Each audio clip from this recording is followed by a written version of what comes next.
Hallelujah. Hallelujah. सभी को जय मसीह की। जय मसीह की। हम परमेश्वर का धन्यवाद करें। परमेश्वर ने अभी तक हमें जीवित रखा, सही सलामत रखा, हमारी हर ज़रूरतों को पूरा किया, हमारे परिवारों को सुरक्षित रखा। हम परमेश्वर का दिल से धन्यवाद करें। आज संसार में, हमारे देश में ऐसा समय है जबकि हम एक बहुत बड़ी महामारी से जूझ रहे हैं, लेकिन हम अपने कुछ घरों पे हैं, कुछ इधर उधर रास्तों में हैं हम लोग, और कुछ प्रार्थनाएं कर रहे हैं और कुछ मजबूरी में फंसे हैं इधर उधर। लेकिन हमारा जो घर पे हैं उन लोगों का ये फ़र्ज़ है कि हम उन लोगों के लिए प्रार्थना करें और प्रार्थना में ज़्यादा से ज़्यादा अपना समय बिताएं और वचन की मजबूती में और ज़्यादा मजबूत हों, क्योंकि ये समय हमारा बहुत कठिन समय है और इसमें हम जितनी परमेश्वर की परीक्षा में खरे उतरेंगे उतने ही हमारे लिए ठीक है। क्योंकि इस समय जो डिग जाएगा वो डगमगा जाएगा, लेकिन जो धीरज और हिम्मत रखेगा वो परमेश्वर की नज़दीकी रहेगा। इसलिए हम परमेश्वर की नज़दीकी में बने रहें, किसी के भटकाने में ना आए, किसी के भटकाव में नहीं आए, बल्कि हमारे पास परमेश्वर का वचन है। हम परमेश्वर के वचन को याद करते हुए, उसमें ध्यान करते हुए, उसको मनन करते हुए अपने जीवन को सुख और शांति से व्यतीत करें। क्योंकि जो परमेश्वर के वचन को ध्यानपूर्वक अगर उसमें मनन करता रहता और उसमें आगे बढ़ता रहता तो परमेश्वर उसको शांति देता रहे। समस्या का समाधान तो है, लेकिन समाधान एक इंसान का नहीं है, हर एक के लिए समाधान है, हर एक के लिए। इस समय जिसको देखो उसके लिए समाधान चाहिए। बहुत सी अफवाहें हो रही हैं, बहुत सी ऐसी अफवाहें जो एक दूसरे के प्रति यानी दूरियां पैदा करने वाली अफवाहें हो रही हैं। लेकिन हम जब मसीह लोग हैं, विश्वासी लोग हैं, तो हम ये कोशिश करते हैं कि अपने आप को पवित्र आत्मा के ज़रिए अपने आप को पवित्र करते रहें, अपने आप को मजबूत करते रहें और ऐसी समस्या के बीच अपने आप को मजबूत करते रहें, ताकि हम जब तक परमेश्वर में जीवित हैं तब तक हम उसकी महिमा करें और वो एक दूसरे के प्रति अपना प्रेम भाव स्थापित करते रहें, मजबूत करते रहें। इस समय एक वचन है, उससे थोड़ा सा मजबूत होंगे। पहला यूहन्ना और उसकी तीसरा अध्याय और उसका 11 आयत से इसमें लिखा है, क्योंकि जो समाचार तुमने आरंभ से सुना वह यह है कि हम एक दूसरे से प्रेम रखें। हालेलुया। धन्यवाद हो, धन्यवाद हो, धन्यवाद हो, धन्यवाद हो, धन्यवाद हो, धन्यवाद हो, धन्यवाद हो, धन्यवाद हो, धन्यवाद हो, धन्यवाद हो। सर्वशक्तिमान दयालु पिता परमेश्वर, हम तेरा धन्यवाद करते हैं, तूने अभी तक हमें जीवित रखा, सही सलामत रखा, हमारी हर ज़रूरतों को पूरा किया, आज का दिन दिखाया और ख़ास तौर से ये मौका दिया कि तेरे वचन से कुछ मनन कर सकें। पिता परमेश्वर, हम इस वक्त तेरे वचन से जबकि मनन करते हैं, सीखते हैं, पिता परमेश्वर हमें इतनी अकल और बुद्धि समझ दे ताकि हमारी जुबान से किसी के दिल पर ठेस पहुँचाने वाली कोई बात ना निकलने पाए, बल्कि पिता परमेश्वर तेरा वचन कहता, बोलने वाले तुम नहीं, बोलने वाला मैं। पिता परमेश्वर, उन वचनों के द्वारा हमारे स्वभाव बदलने पाएँ और हमारे स्वभाव को बदलकर हम दूसरों को बदलने में कामयाब होने पाएँ पिता परमेश्वर, ताकि पिता परमेश्वर दूसरे लोगों के स्वभाव बदलने से इस संसार में तेरी शांति स्थापित होने पाए, एक दूसरे के प्रति प्रेम भाव स्थापित होने पाए, ताकि हम अपनी ही ज़रूरत नहीं बल्कि दूसरे की ज़रूरत को भी पूरा करने में कामयाब हो सके। पिता परमेश्वर, अपने आप को और जितने लोग भी इस वचन को सुनते हैं उनको तेरे हाथों में सौंपते हैं, अपनी अकल और बुद्धि से भरपूर कर मांगते यीशु के नाम से, आमीन। हालेलुया। तो इसमें पहला यूहन्ना उसकी 3 अध्याय और उसकी 11 आयत में ये लिखा है, क्योंकि जो समाचार तुमने आरंभ से सुना है वह यह है कि हम एक दूसरे से प्रेम रखें। प्रेम, मैं पहले भी प्रेम के ऊपर बात कर चुका हूँ और पहले भी करता ही हूँ प्रेम के ऊपर बात। प्रेम एक जीवन का बहुत बड़ा अंग है। प्रेम के बिना इस जीवन में जीना बड़ा मुश्किल होता है। लेकिन प्रेम भी कई प्रकार के होते हैं। एक तो होता है प्रेम अपेक्षा रखने वाला और एक प्रेम होता है दिखावटी प्रेम। अधिक से अधिक लोग जो हैं वो दिखावटी प्रेम ज़्यादा महसूस करते हैं, ज़्यादा इम्प्रेस होते हैं और ज़्यादा उनको अच्छा भी लगता है जो दिखावटी प्रेम होता है। लेकिन जो दिल से प्रेम होता है उसको लोग एक्सेप्ट नहीं कर पाते, उसको मान भी नहीं पाते, ना उसको जान पाते हैं, क्योंकि जो दिल की फीलिंग होती है वो कोई कोई इंसान समझ पाता है। और मेरी समझ में जहाँ तक है वहाँ तक मसीह लोग जो विश्वास में हैं, जो विश्वासी हैं, वो लोग परमेश्वर के सच्चे प्रेम को जानते हैं, यीशु मसीह के प्रेम को जानते हैं कि यीशु मसीह ने हमारे लिए कितना बड़ा बलिदान दिया, कितना बड़ा बलिदान दिया कि अपनी जान पूरी तरह जोखिम में दी, पूरी तरह। ऐसा शायद कोई नहीं कर सकता। कांटों का ताज उसके ऊपर रखा गया, सलीबी मौत उसको दी, उसके भाले मारे गए, उसके कोड़े मारे गए, उसके ऊपर थूका गया, उसको मारा गया, उसके ऊपर दोष लगाए गए, लेकिन उसने उफ भी नहीं करी। तो मैंने पहले भी ये बोला कि मारने वाले से ज़्यादा ताकतवर मार खाने वाला है, क्योंकि इंसाफ जो है वो परमेश्वर करने वाला है। वो जज है, जजों का जज है, मास्टरों का मास्टर है, डॉक्टरों का डॉक्टर है। आज जब डॉक्टर फेल हो गए, आज जब साइंस फेल हो गई, लेकिन परमेश्वर का काम शुरू है। आज भी बहुत से लोग ठीक हो रहे हैं। ये ज़रूरी नहीं है कि बहुत से लोग सारे ख़त्म ही हो रहे हैं, बल्कि बहुत से लोग ठीक भी हो रहे हैं, और वो भी काफ़ी एज में ठीक हो रहे हैं। इतनी एज में, जो सोचने वाली बात है। जैसे जबकि कहा है कि 60 साल या इससे ऊपर के एज के लोग बाहर ना जाएं, उनके लिए ज़्यादा खतरा है, या बच्चों के लिए ज़्यादा खतरा है। लेकिन हम ये देख रहे हैं कि काफ़ी लोग वो ठीक भी हो रहे हैं। लेकिन हमें ये ध्यान देना चाहिए कि परमेश्वर का प्रेम वो सच्चा प्रेम है। सच्चे प्रेम को हमें अपनाना है, और इस संसार में सच्चे प्रेम को स्थापित करना है। हमें दिखावटी प्रेम को नहीं, अपेक्षित प्रेम को नहीं, लेकिन जो यीशु मसीह का प्रेम यानी है, उसको हमें दूसरों में शेयर करना है। हालेलुया। इसलिए हम एक दूसरे के साथ प्रेम वो करें जो हमारे यीशु मसीह ने हमारे साथ प्रेम किया, ना कि हम अपेक्षित प्रेम करें, किसी के प्रति लालच वाला प्रेम करें, बल्कि अपने आप को समर्पित करने वाला प्रेम करें। हालेलुया। इसमें लिखा है 12वीं आयत में, और कैन के समान ना बने, और जो उस दुष्ट से था और जिसने अपने भाई को घात किया। कैन और हाबिल की कहानी हम सुन चुके हैं, उसके बारे में थोड़ा सा इसमें हिंट है, पूरी कहानी उसके बारे में नहीं बता पाएंगे। उसने प्रेम तो किया, अपने भाई से प्रेम किया, अपने फादर से, अपने पिताजी से प्रेम किया, लेकिन एक अपेक्षा उसने रखी कि मेरा हक वो कैसे ले सकता है। हमें हक के प्रति प्रेम नहीं, बल्कि हमें समर्पण के प्रति प्रेम, कि हम कितना समर्पण परमेश्वर के लिए दे सकते हैं, वो प्रेम हमें करें। और उस प्रेम को जाहिर करने के लिए बहुत से लोग ऐसे सेवक हैं जो परमेश्वर के वचन को बांटते हैं, परमेश्वर के वचन को बताते हैं, परमेश्वर के वचन को सीखते हैं, परमेश्वर के वचन को मनन करते हैं। और जितने भी वो लोग जो इस वचन को मनन करते हैं, सिखाते हैं, सीखते हैं, उनके लिए भी मैं परमेश्वर से दुआ करता हूँ, उनका धन्यवाद करता हूँ कि वो परमेश्वर की शांति स्थापित करें। इसमें एक वचन लिखा है इसकी 4 आयत में, 4 आयत में, हे प्रियो, हर एक आत्माओं की प्रीति ना करो। हालेलुया। हे प्रियो, हर एक आत्मा की प्रीति ना करो। आत्मा, आत्मा शारीरिक आत्मा, पवित्र आत्मा। हमें अगर पवित्र आत्मा है तो हमें दूसरों को जांचने के लिए हमें वो शक्ति मिलती है, पवित्र आत्मा मिलती है। उससे हम जांच सकते हैं कि कौन सच्चा है और कौन झूठा है। ये हम जांच सकते हैं।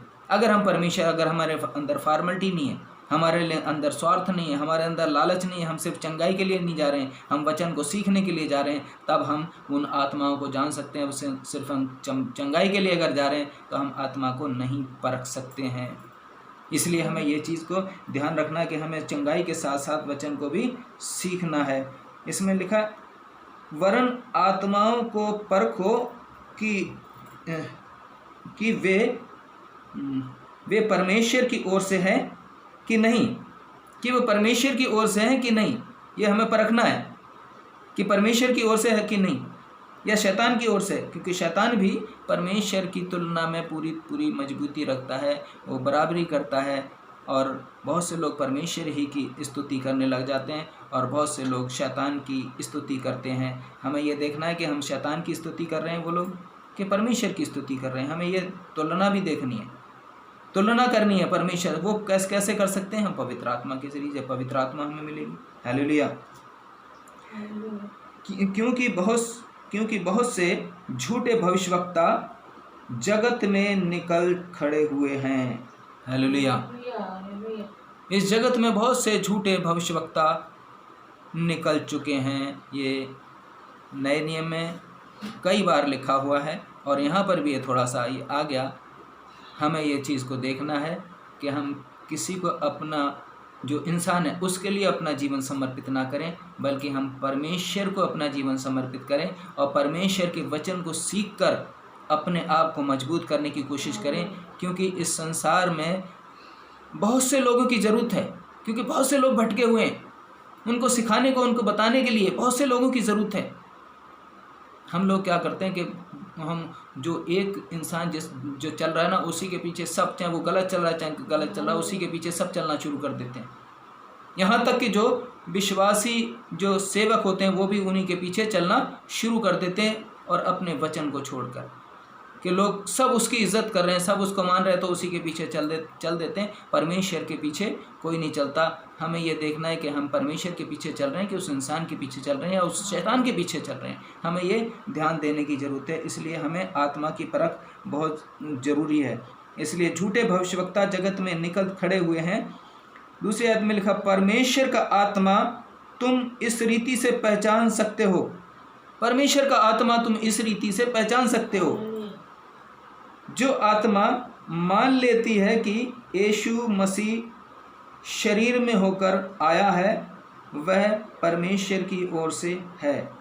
हालेलुया। ये हमें देखने की ज़रूरत है।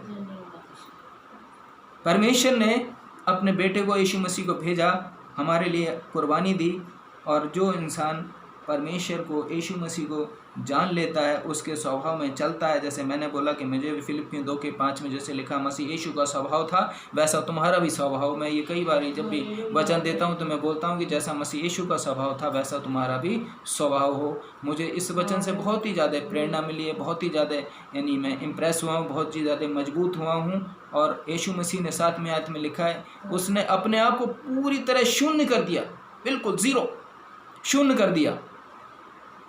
हालांकि वो परमेश्वर का पुत्र था, परमेश्वर ही था, लेकिन अपने आप को शून्य कर दिया। और जब मैंने अपने आप को शून्य करना शुरू किया, मेरा जीवन बदलना शुरू हो गया। इसलिए अपने आप को परमेश्वर को समर्पित करें, ना कि किसी इंसान को समर्पित करें, ना कि शैतान को समर्पित करें, ना कि दिखावे को यानी अपने आप को समर्पित करें। हम भेड़ चाल ना चलें। हम भेड़ चाल चलेंगे तो भटक जाएंगे, लेकिन अगर परमेश्वर के पीछे चलेंगे तो हम कभी भी नहीं भटकने पाएंगे। चाहे हमारे पीछे 4 लोग हों, चाहे 400 लोग हों, चाहे 4000 हों, चाहे 4 लाख हों, लेकिन हम कभी नहीं भटक पाएंगे, क्योंकि हमारे पीछे परमेश्वर है। बहुत से लोग मुझसे पूछते हैं, आप किससे जुड़े हो, कहाँ से जुड़े हो? मैं परमेश्वर से जुड़ा हूँ। परमेश्वर से जुड़ा। अगर परमेश्वर से जुड़ा होऊंगा तो अपने परिवार से जुड़ूंगा, और परमेश्वर परिवार से जुड़ा होऊंगा तो उस संगति से भी जुड़ा रहूँगा जिससे मैं जुड़ा हूँ। इसलिए हमें ये 3 चीज़ों से जुड़ना बहुत ज़रूरी है, अपनी संगति से और परमेश्वर से और अपने परिवार से। अगर ये तीनों चीज़ों से परमेश्वर के साथ ईमानदारी से बने रहेगा इंसान, तो आत्माओं की परख उसके अंदर होती रहेगी। लगातार परमेश्वर का पवित्र आत्मा उसको बताता रहेगा। हालेलुया। तो परमेश्वर की ओर से है। और तीसरी आयत में लिखा, और जो आत्मा यीशु को नहीं मानती वह परमेश्वर की ओर से नहीं,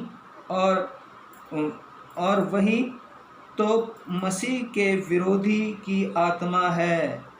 मसीह के विरोधी की आत्मा है, जिसकी चर्चा तुम सुन चुके हो कि वह आने वाला है और अब भी जगत में है। हमें परख करनी है, हमें जानना है कि कौन क्या है, हम कहाँ जा रहे हैं, हम भटक रहे हैं कि नहीं भटक रहे हैं, हम परमेश्वर से जुड़े हैं कि नहीं जुड़े हैं। अगर हम अकेले भी हैं कोई बात नहीं, लेकिन परमेश्वर हमारे साथ है। परमेश्वर हमारे साथ है। आज ऐसा समय है कि हर एक इंसान अलग अलग है। हो सकता है जूम के ज़रिए, वीडियो कॉलिंग के ज़रिए, मोबाइल के ज़रिए लोग मीटिंग करते हैं, ये बहुत अच्छी बात है, करते हैं, लेकिन सबसे पहले हमें परमेश्वर से जुड़ना ज़रूरी है और परमेश्वर के वचन को जानना हमें बहुत ज़रूरी है, बहुत ही ज़्यादा ज़रूरी है। चाहे वो विश्वासी हो, चाहे परमेश्वर का सेवक हो, चाहे कोई भी अधिकारी क्यों ना हो, लेकिन हमें परमेश्वर से जुड़ना ज़रूरी है और परमेश्वर के डर और भय में रहकर उसको रहना बहुत ज़रूरी है। हालेलुया। हे बालकों, तुम परमेश्वर के हो और तुमने उन पर जय पाई है। हे बालकों, तुम परमेश्वर के हो और तुमने उन पर जय पाई है। बालक उसी को बोलते हैं जो बच्चा होता है, क्योंकि बच्चा जो है वो सच्चा होता है, उसको नहीं पता होता है, अपने आप को खाली कर दिया होता है उसने और परमेश्वर के ऊपर पूरी तरह उसने विश्वास कर लिया होता है। लेकिन जो परख करता है, उसको परमेश्वर की परख करता है, वो बालक नहीं है, वो ज़्यादा समझदार है। आज मैं काफ़ी लोगों से मिलता हूँ, बहुत लोगों से मिलता हूँ और उनको जब बताने की कोशिश करता हूँ तो कई बार वो मुझे बता के समझा के मुझे कोई वापस भेज देते हैं। अब तो खैर कम समझा पाते हैं, लेकिन पहले जब मैं ऐसा था, जब बताता था तो मुझे ही समझा देते थे और मैं वापस घर। लेकिन जब मुझे परमेश्वर के पवित्र आत्मा ने बताया, परमेश्वर ने बताया, परमेश्वर मुझे कभी शर्मिंदा नहीं होने देता, परमेश्वर मुझे कभी भी शर्मिंदा नहीं होने देता। हालेलुया। लेकिन इसलिए परमेश्वर का वचन अगर हमारे पास है तो परमेश्वर कभी हमें किसी भी चीज़ में, चाहे परिवार में हो, घर में हो, कलीसिया में हो, कहीं भी हो, वो परमेश्वर कभी हमें शर्मिंदा नहीं होने देता। इसलिए हमें जुड़ना है तो सबसे पहले परमेश्वर से जुड़ना है और आत्माओं की परख करनी है हमें। ये नहीं कभी इधर कभी उधर कभी उधर, जहाँ देखा ज़्यादा वहीं भटक गए। क्योंकि आज के समय में एक जाति धर्म के ऊपर बहुत ज़्यादा विरोध, बहुत ज़्यादा वैसे चीज़ हो रही है और उसमें हमें मजबूत होना बहुत ज़रूरी है। अगर मजबूत होएंगे तभी हम टिके रह सकेंगे मसीह में, वचन में, नहीं तो हम भटक जाएंगे।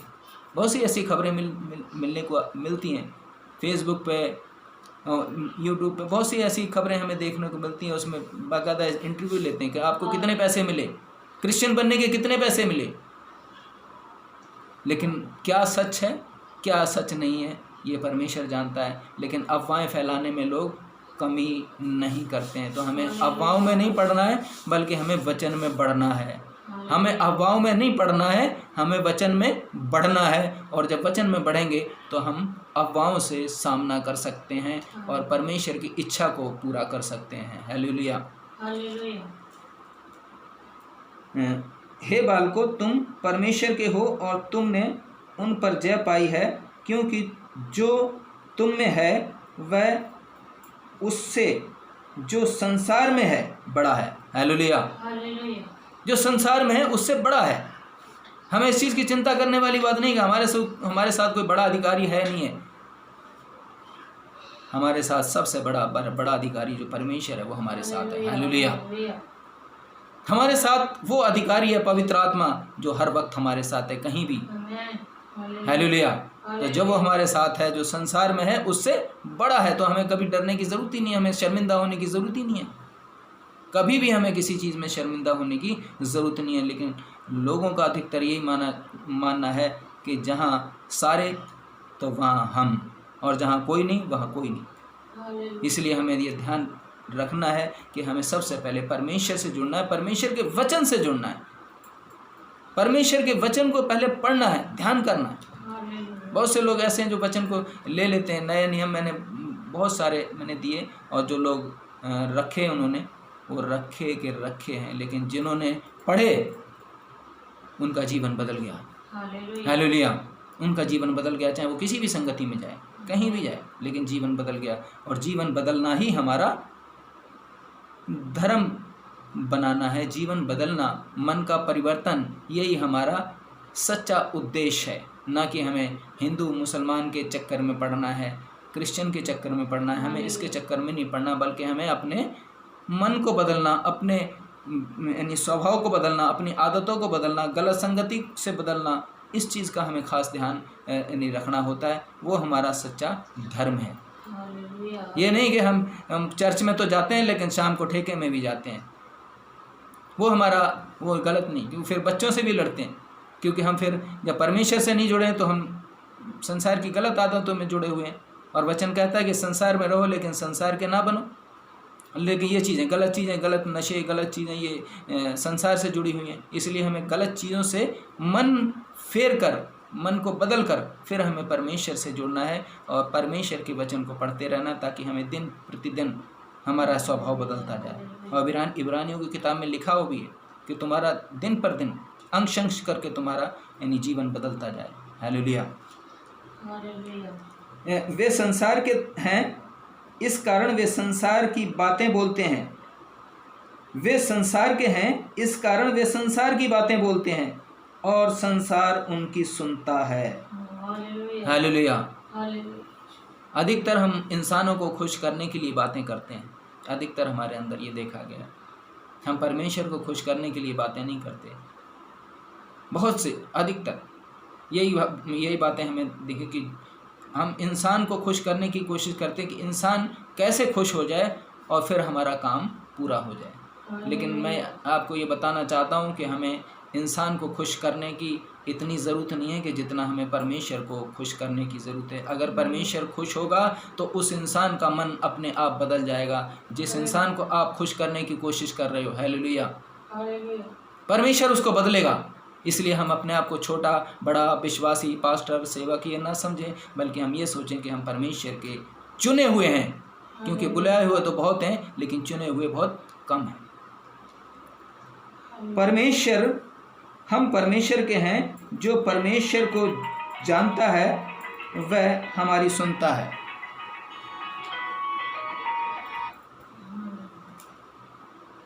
इस कारण हम परमेश्वर के हैं। जो परमेश्वर को जानता है वह हमारी सुनता है। जो परमेश्वर को नहीं जानता वह हमारी नहीं सुनता।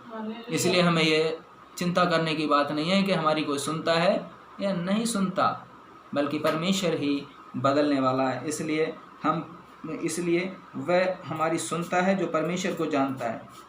हम परमेश्वर के हैं। जो परमेश्वर को जानता है वह हमारी सुनता है। जो परमेश्वर को नहीं जानता वह हमारी नहीं सुनता। तो हमारी नहीं सुनता तो हमें कोई चिंता करने वाली बात नहीं है, बल्कि हमें अपने आप को दिन पर दिन बदलने की ज़रूरत है। जैसे मैंने भी अपने आप को बदला।